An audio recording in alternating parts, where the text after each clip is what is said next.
की जय। माता जी आई और पता भी नहीं चला कि 17 दिन बीत गए और हमने स्तोपदेश ग्रंथ का सार पढ़ा और प्रतिदिन टेलीफोन की घंटी बजी। उसके पश्चात भी हम लोग नहीं सुधरे। यह हमको एक बहुत बड़ी सांसारिक जीवन की गलतियां हैं जिसको हम धर्म मार्ग पर ले जाने में आगे पीछे रहते हैं। उसको थोड़ा हम लोगों को व्यवस्थित करना चाहिए। महाराज माता जी जो भी आती हैं वो समाज को और नई पीढ़ी को धर्म क्या है उस बारे में बताती है। मुझे याद है मेरे दादाजी ने जैन पाठशाला चालू करी थी तो उसी का असर अभी तक मेरे पास है और उस टाइम जो याद हुआ था वही याद है, नया मुझे कुछ याद नहीं होता है। यह एक बहुत बड़ा एक जीवन का संघर्ष है और जहाँ पर धर्म है वहाँ धन की वर्षा होती है, ये बिल्कुल सत्य है। अब हम सभी माताजी से हमारे द्वारा पिछले दिनों में कुछ गलतियां हुई हो तो उसके लिए क्षमा चाहेंगे और माताजी से हम सभी को पुनः पुनः आशीर्वाद मिलेगा। यही हमारी सबकी समिति की समाज की भावना है।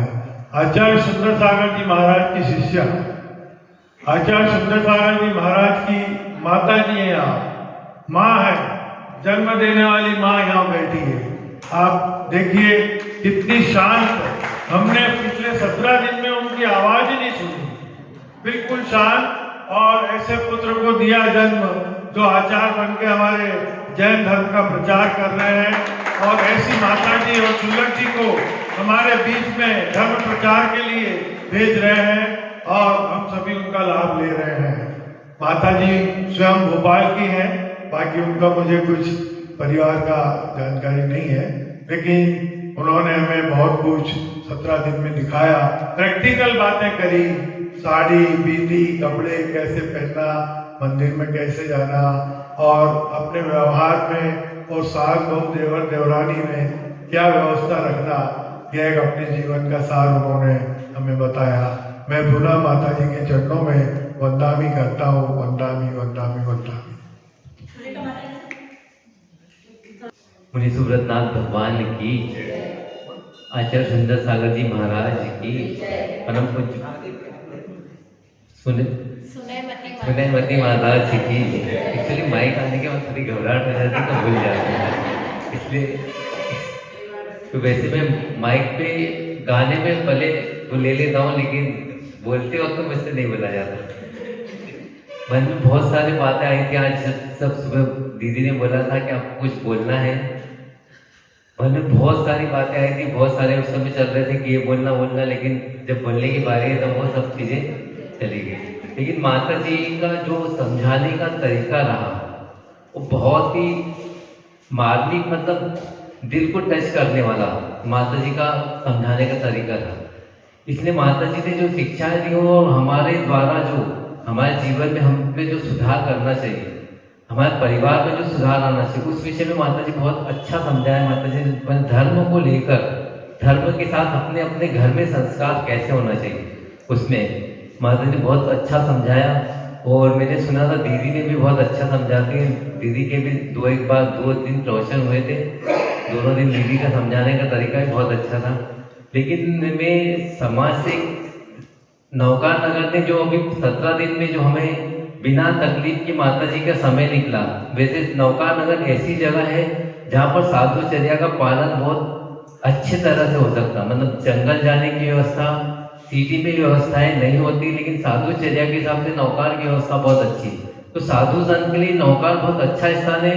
लेकिन साधु की चर्या तब होगी अच्छी जब हम समाज जन भी इसमें श्रावक धर्म को पूर्णतः निभाएंगे। और श्रावक धर्म को निभाने के लिए मेरे हिसाब से आज मैंने एक चिंतन किया था कि साल भर में 365 दिन होते हैं और 10 दिन हम सिर्फ साधु को आहार कराने का नियम ले लें कि 10 दिन मैं अपने घर में साधु का आहार करा सकता हूँ, तो 355 दिन की छूट दे रहा हूँ सिर्फ 10 दिन का। 10 दिन यदि हमने नौकार नगर में, हमारे मेरे हिसाब से 40-50 घर तो लगभग हो गए। नौकार नगर, लक्ष्मी नगर, संतोष नगर सबको मिला के हम लगभग 40-50 घर की समाज हो गई। तो 10 दिन का यदि हम सब लोग संकल्प लें कि 10 दिन हमारे घर में हम साधु के आहार कराएंगे, तो हम किसी भी साधु का चातुर्मास आराम से करा सकते हैं। फिर हमें एक खंडवा के लिए एक आदर्श प्रस्तुत कर सकते हैं कि नवकान नगर में कोई साधु आए तो उसको चर्या करना आसान होता है। उसके लिए मुनि सेवा समिति के लिए बहुत आसान होगा यदि 10 दिन का संकल्प है। क्योंकि मैं आचार्य वर्धमान सागर जी मेरे गुरु हैं, मैं वहाँ पे पारसोला में उनके पास गया था। वहाँ पर समाज की व्यवस्था है, कोई चातुर्मास होता है तो लोग किस प्रकार से व्यवस्था बनाते हैं, वो समाज के एक घर से उनका फिक्स है। यदि कोई बड़े संघ का चातुर्मास होगा तो पर घर को 11,000 रुपये देना है चातुर्मास समिति को। तो चातुर्मास की कलेक्शन पूरा उनका हो जाता है। वो पर हर एक को 5 दिन या 10 दिन जैसा संघ हो, यदि छोटा संघ हो तो 5 दिन का नियम कि 5 दिन तो चातुर्मास में चौका आपको लगाना ही। ऐसे करके पूरे संघ की व्यवस्था आसान से बनी। आज आचार्य वर्धमान सागर जी वहाँ तक करीबन 7 महीने हो गए, उसके बावजूद भी वहाँ के लोग वहाँ से उनको विहार करने नहीं दे रहे। इतनी भक्ति, ऐसी भक्ति हमारे नौकान नगर में, क्योंकि हम मुनियों के प्रति समर्पित समाज है। नौकान नगर में जहाँ तक मेरे सब मुनि समाज के परिवार हैं, इसलिए हमें एक आदर्श प्रस्तुत करना चाहिए कि श्रावक चर्या और मुनिचर्या के लिए नौकान नगर सबसे आदर्श स्थान है। तो माता जी ने हमको जो 17 दिनों के प्रवास में जो हमको शिक्षा दी, उसका यही कंक्लूजन निकलता है कि हम इस प्रकार का आदर्श प्रस्तुत करें, इस प्रकार का संकल्प लें कि साधुचर्या हमारे नौकान नगर में आसानी से हो जाए। और ज़्यादा तो कुछ नहीं, मेरे मन में जो आज सुबह विचार आए थे मैंने उसका थोड़ा सा व्यक्त किया, और बहुत सारी बातें थी, लेकिन फिर भी ठीक है, समय कम है, औरों को भी बोलना है। परम पूज्य हरिका सुनेमती माता जी की जय।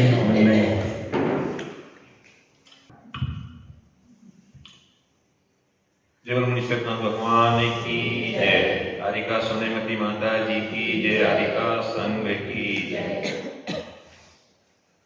हमारे नौकार नगर में माता जी का 17 दिन का कल्प प्रवास हुआ, परंतु ये 17 दिन कैसे निकल गए हमको पता ही नहीं चला। माता जी के बारे में पूर्व वक्ताओं ने भी सब कुछ बता दिया है, उसको रिपीट करना ठीक नहीं, परंतु मेरे को जो एक चीज अच्छी लगी वो ये थी कि माता जी ने जो इष्टोपदेश ग्रंथ का वाचन किया, उसको एक श्रावक कह लो या जो प्रश्न करता था उसको सूत्र बना करके और एक कहानी के रूप में जो उसको पूरा झाला, ग्रंथ को पूरा उसको समझाया हमको, वो एक अलग ही चीज थी। मतलब वो हमको ऐसा लगा कि कहानी सुन रहे हैं अपन। ऐसे ग्रंथ को समझना बहुत मुश्किल है, परंतु जब उसको एक एक श्लोक को उसको प्रश्न के रूप में पिरो करके और उसको प्रस्तुत किया, उसके कारण हमको वो ग्रंथ आसानी से समझ में आ गया। और उसके बाद हमने ये भी देखा कि वही शैली दीदी ने भी अपनाई है।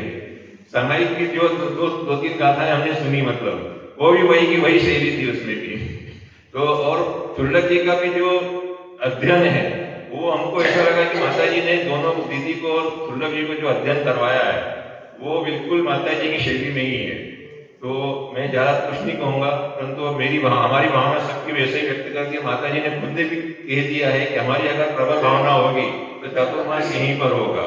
मैं यही भावना चाहूंगा कि माता जी का अगला चातुर्मास खंडवा में हो और इसके लिए हम सभी भावना बनाएं।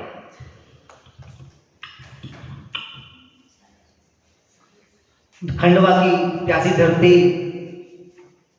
में जो माता जी ने एक उत्साह का संचार किया है, हमारा यह उत्साह बना रहे और हम कामना करते हैं कि हमारे इस उत्साह से माता जी का चातुर्मास स्मरणा में हो और हमें लंबा प्रवास और लंबा सानिध्य माता जी का मिले। मैं शीतल भाभी का आमंत्रित करता हुए आए और वे भी माता जी से का सानिध्य कैसा रहा अपनी बात रखें।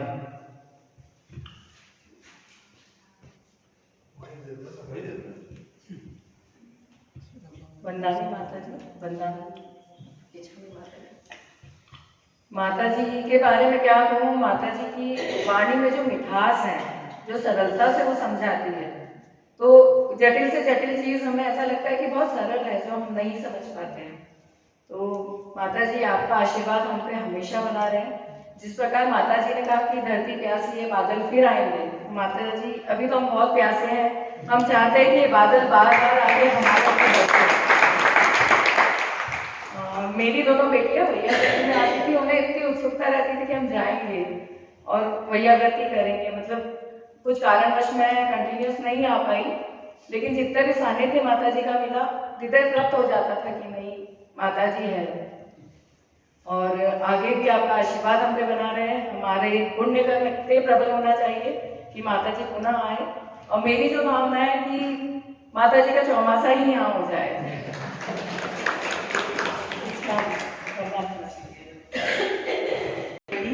और उसमें जो सबसे पहले हमने सदाचार सभा में जो माता जी को सुना, उससे मुझे यह लगा कि हम यदि माता जी के द्वारा जो प्रवचन सुनते हैं उसको अपने जीवन में अंगीकार कर लें तो हमें बहुत ही लाभ मिलेगा।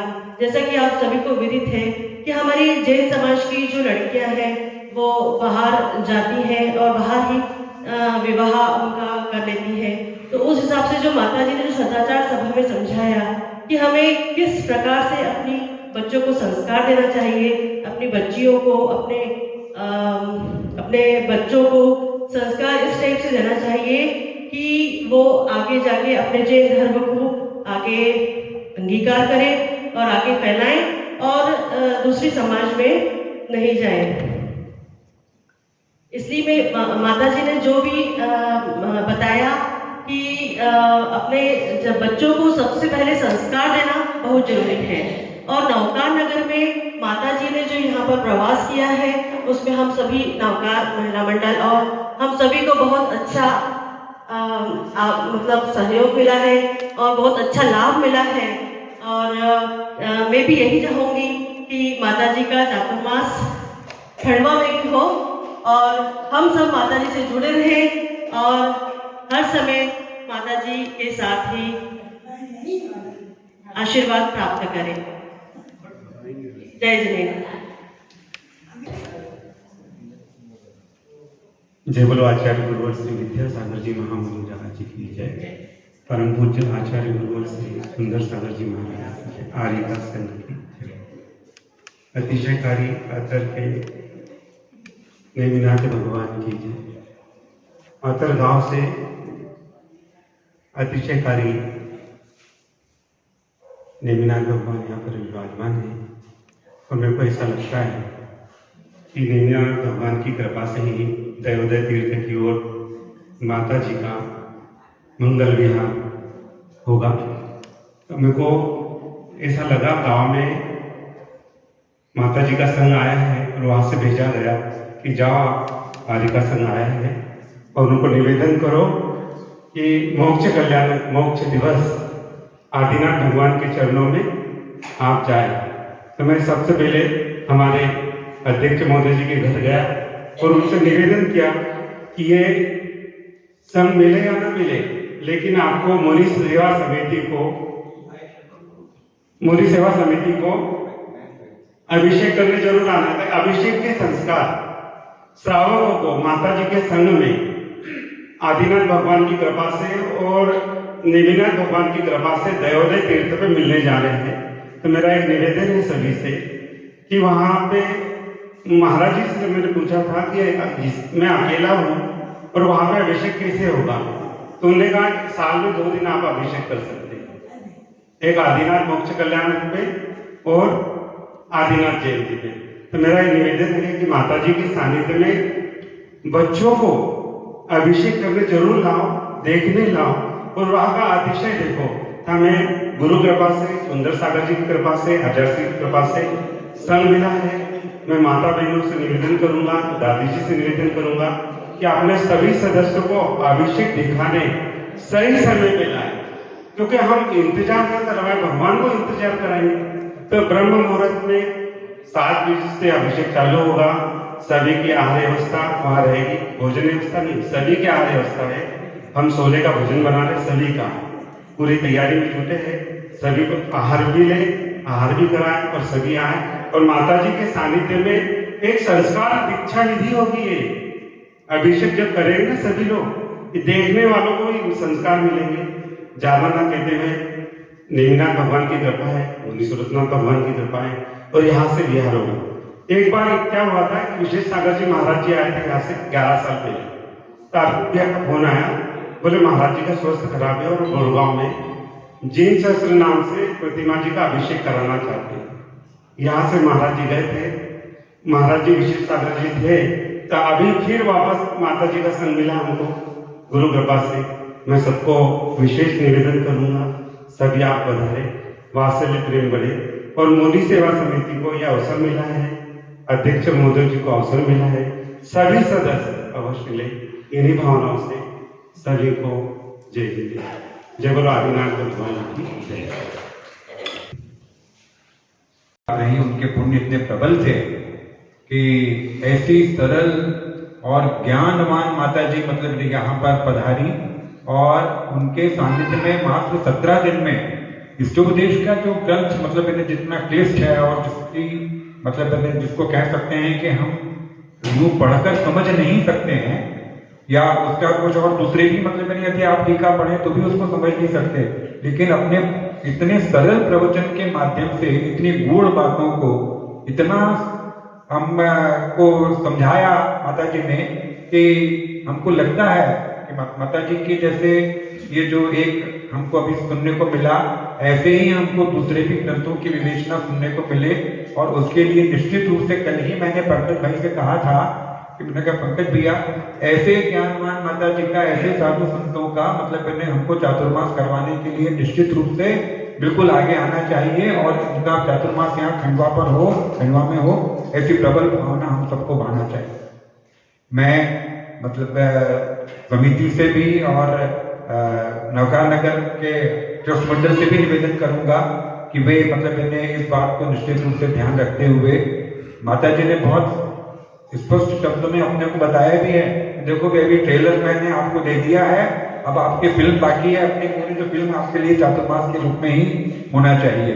मैं आप सबको बहुत बहुत अभी से अग्रिम धन्यवाद देना चाहूंगा कि हमारा मतलब ये जो भावना है ये निश्चित रूप से चरितार्थ हो और माता जी का सानिध्य हमें अगले 4 महीनों के लिए निश्चित रूप से मिले। जय बोले आचार्य गुरुवर श्री सुंदर सागर जी महाराज की जय। महेश जैन साहब, महेश जैन।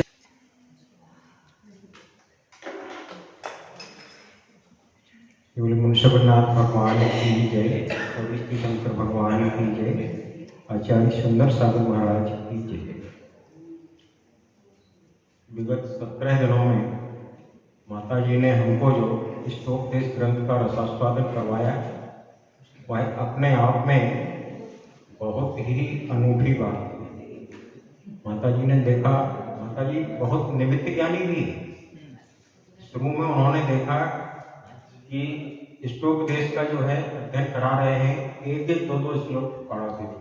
जब उन्होंने सोचा कि नहीं तो हमको दयोदय गिर जाना पड़ेगा 27 तारीख, तो उन्होंने इतनी स्पीड बढ़ा दी कि पूरे इष्टोपदेश का वाचन मात्र 17 दिन में पूरा करा दिया।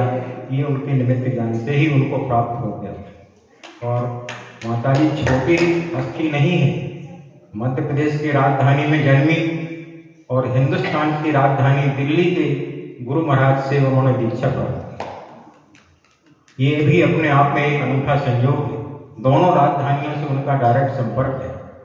और माता जी का जो प्रवास यहाँ पे रहा, सभी को आपने जितने भी वक्ताओं से सुना है, सभी की इच्छा ये है कि चातुर्मास यहाँ हो। और क्योंकि जो भी चतुर्मास होता है, जो भी कार्यक्रम होता है, हम सभी के पुण्य से ही होता है।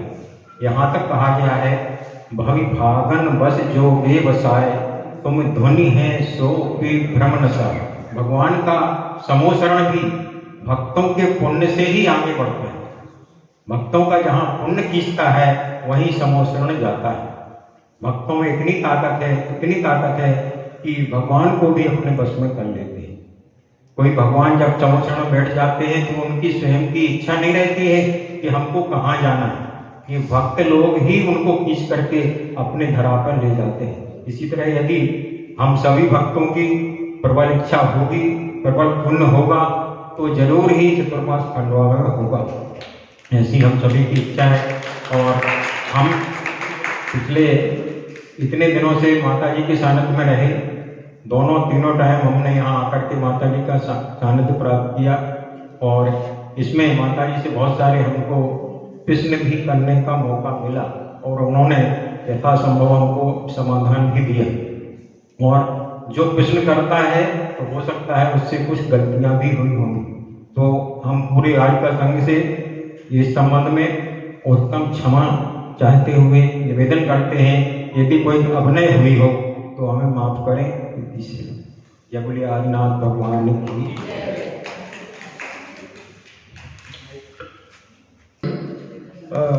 वैसे मैंने अटेंड तो नहीं करा, बाकी माता जी की जो वाणी है वो वाकई में अद्भुत है।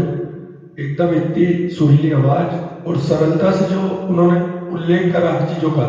2-3 प्रवचन अटेंड करे मैंने, बाकी बहुत बढ़िया। और एक माता जी ने बहुत बढ़िया प्रश्न उस दिन बता रहे थे कि हर श्रावक पूछता है कि वैराग्य कैसे हो या मन कैसे करे, कि ऐसा कुछ क्वेश्चन था। तो माता जी ने बोला पहले एक चीज आती है इसमें तो लाओ, उसके बाद ही आप जैन धर्म की तरफ बढ़ेंगे। ये बात बहुत अच्छी लगी माता जी की, और ऐसे ही आपका आशीर्वाद समाज को और खंडवा शहर को मिलता रहे, यही भावना है। वंदना मनीष सेठी। क्षण माता जी के चरणों में क्षण भी बोलना। बोलिए परम पूज्य गुरु और आचार्य श्री सुंदर सागर जी महाराज जी की। देखिए मैंने तो कोई ज़्यादा अटेंड किया नहीं, मेरा तो समय 9 से 9:30 बजे तक का मंदिर का दर्शन का था, लेकिन मैं तो केवल प्रभु के दर्शन करने के साथ साथ जब एक होता है ना किसी का कि भी एक वाणी जो कानों में आती है, ये जो अपन सुनते हैं, तो वो एक ऐसी मधुर वाणी दर्शन करने के साथ साथ जो माता जी की जो सुनने को मिलती थी, उससे ही आभास हो जाता था कि माता जी का जो यहाँ पे जो प्रवचन जो चल रहा है वो एक ऐतिहासिक स्तर पे चल रहा है। मैं तो केवल इतना ही कह सकता हूँ। बाकी सभी की जो भावना है चातुर्मास की, उसके लिए माता जी के चरणों में विनम्र वंदना भी करता हूँ, और हम सब ऐसा सौभाग्य प्राप्त करें कि आपका चातुर्मास खंडवा में हो। वंदना माता भगवान की। आर्यिका में सुलैमती माता जी की, माता जी के चरणों में वंदना भी, संघ के चरणों में इच्छा भी करते हुए।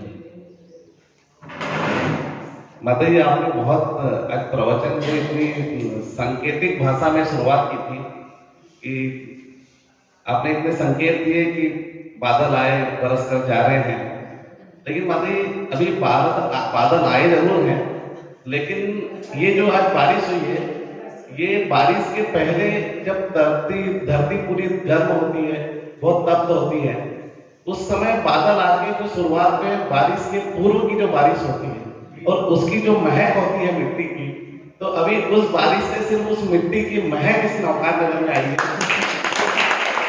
अभी बारिश होना बाकी है, और बारिश में जब बरसात होगी तभी ये जमीन पल्लवित होगी, धन धान्य से परिपूर्ण होगी।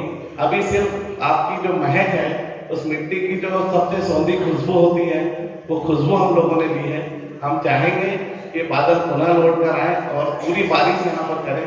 चतुर्मास जब ही होगा, और समाज से भी निवेदन है कि माता जी के मुनि सेवा समिति हमारी बहुत ही एक्टिव है और लगातार लगी रहती है, और मैं चाहूँगा कि अविनाश भैया और विजय सेठी जी लगातार संपर्क में रहें और ये प्रयास करें कि ऐसे साधु, कल मैंने शाम को भी कहा था, मेरी 2 लाइनें बाकी रह गई थी कि विषयों की आशा नहीं जिनके सामने भावना रखते हैं, निज पर के इस साधन में जो निष्ठुर तत्पर रहते हैं।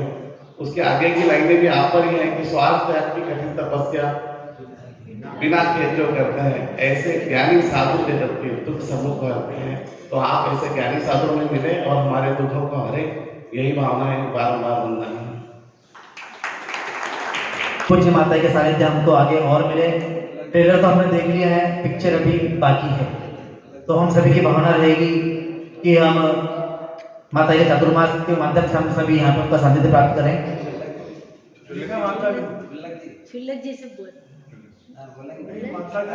आचार्य श्री सुंदर सागर जी महाराज की जय। आर्यिका सोनेमती माता जी की जय।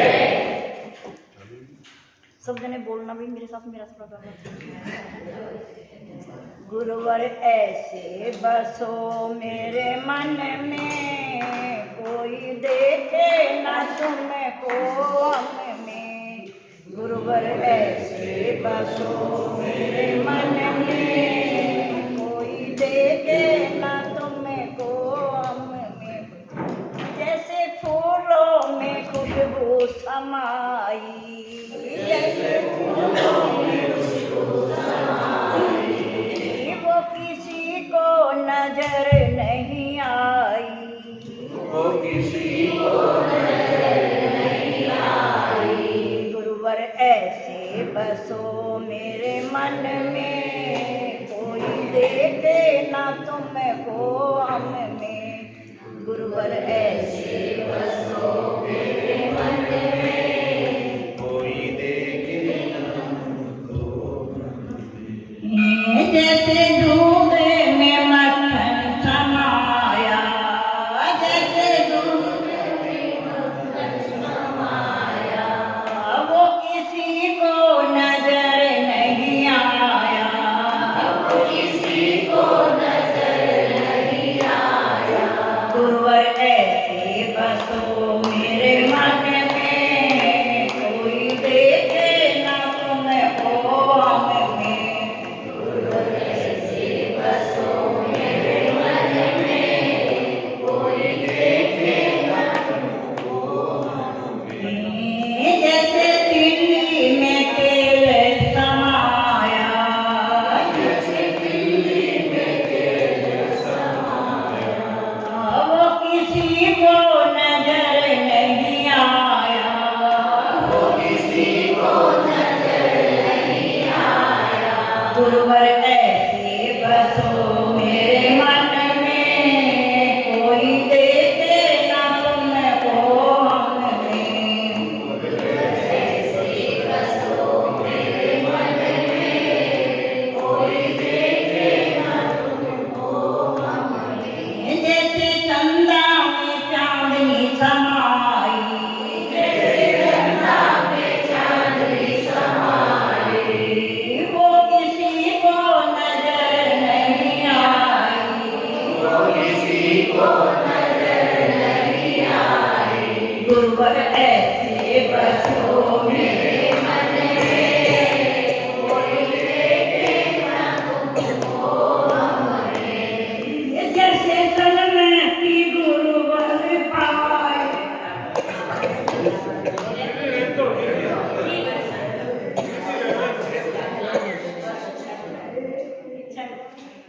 चलो आज इस सुंदर साधु जी की